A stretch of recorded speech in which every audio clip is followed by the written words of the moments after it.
Tama po ang,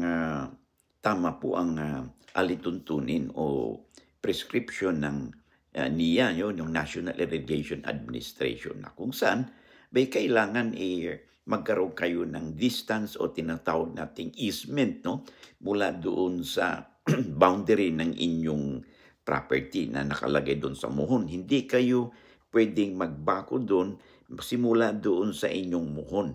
Although 'yan ay hangganan ng inyong property. Kasi ang irrigation canal po ng National Irrigation Administration or Authority ay covered po 'yan ng tinatawag nating legal easement na kung saan for maintenance purposes ng irrigation kahit na kayo ang may-ari 'no, mula doon sa sinasabi mong muhon ay hindi po kayo maaaring exclusively na maggamit po ito sa pamamagitan ng paglagay po ng tinatawag nating bakod, okay? Subject po ito sa legal easement. Now, ang legal easement po 'no, na kinakailangan ay wala po mga sagabal dito na maistruktura kasama ng pagbabakod 'no. Kasi this is for maintenance purposes doon sa irrigation canal.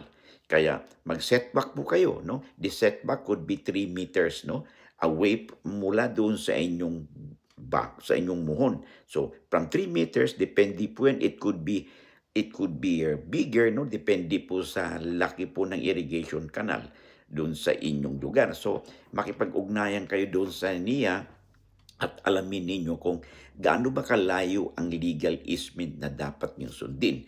Ang minimum po yan, assuming na yan po ay kasing laki ng creek, no?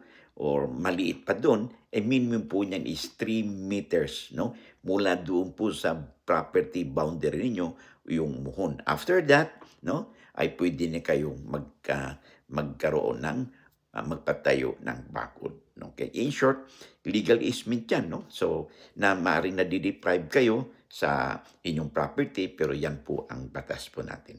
Lamang na kayo pag may alam sa batas.